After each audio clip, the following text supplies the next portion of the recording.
A ja nešto pričam o tim stvarima, Bojan, imam ja problem što ne, evo sad ću ti, pošto me fino pričaš, što ne podržavam Pezića. Evo Jarane, zato što Jarane, ovo što slušam od Pezića, to je meni ringe raja, došao čika paja. Mogu ti to argumentovano da te odgovorim na to. Mi živimo u svijetu bluda, imamo djecu kurve, najveće, ja mislim sad u Evropi. Imamo narkomane, imamo kladionce, imamo državni udar, imamo zamijenjenu istoriju totalno. I onda vam priča ove gluposti, daj pa idemo, Jarane, ako imaš imalo razuma, evo fino sam ti ko čovjek odgovorio, ako imaš ti Bog imalo razuma, da, onda ne trebaš još ništa pisati. Eto. Ma nemoj, pusti mi kjafir i ovo ono, ja više volim, ovo mi je ispiranje mozga, ovo je ispiranje djeci mozga, ispiranje ljudima mozga, ispiranje svemu, ba mi živimo živote, ba pusti bolan. Daj bolan, meni su ateisti bolji od ovih budala, bolan.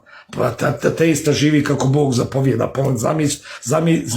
zna mi na stotine, ne na hiljad, pomoće ti, daći ti ruku, daći ti ovako, a gledam ovdje muslimane, uzopti život, bolan. Ove, ne mogu da ih nazivam balije, kakav, musliman je vjernik. Nemoj me ome pričati svaki dan, imaš ludlove države, niko se ne zauzma da zakoni vladaju, ništa. Niko ne komentarše od ti ljudi u džamiju, o lopovluku koji je tako očit, njega fačo izmislio. Ne sjedi ovdje po 35-40 hiljada aparata, puta 5-200 hiljada ljudi, eto nakon što sam ja simpatičan. Zato što svi ovo podržavaju što ja pričam, jer znaju da je ovo istina. Jel ti vidiš, evo s tebe koji si me pitao, odgovaram tebi, jel ti vidiš da je ovo nakaradna država?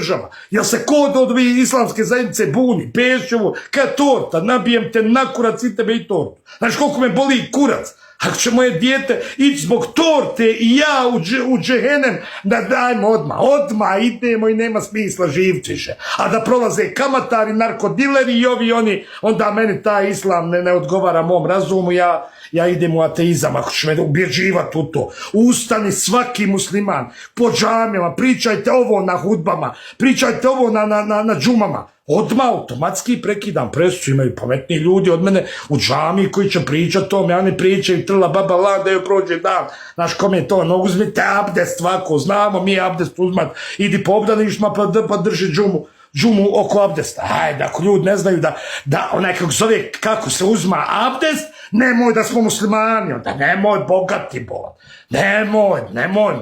nemojte meni to ispirat mozak, znaš, nemojte čovjeku koji je sve prošao ispirat mozak, znaš, dajte malo se urazumite i pođite islam kako Bog zapovijeda sprovoditi živt s pravdom, sa pomaganjem ljudi, ne kraste. Evo, imamo nadjel, sad ću vam iznijeti od ovog Ahmeda Baljića, sve lopovluke i da vidite, i mobbing, i lopovluke, a od najosjetljivije populacije, od onaj bolesnih ljudi. I vi to gledate. Evo sad vam iznio za Srebrenicu sve šta su pokrali i kaže što ne podržavaš. Pa Peziću i svi vi iz islamske zajednice skočite.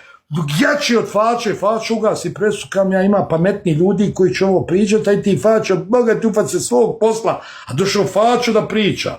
Znaš, mi živimo u kladioncama, mi živimo u drogi, mi živimo u sudskim presudama gdje za ubijstvo dobiva po 5 godina, a niko iz islamske zajednice ne komentarše to. Već vi komentaršete naš, trla, ringe raja, došao čika paja. To ne može. Evo objasnio sam tako ugrubo. Eto, ne znam, je zadovoljan mojim odgovorom, a ako si pametan skontač, ako nisi pametan, što da ti radim?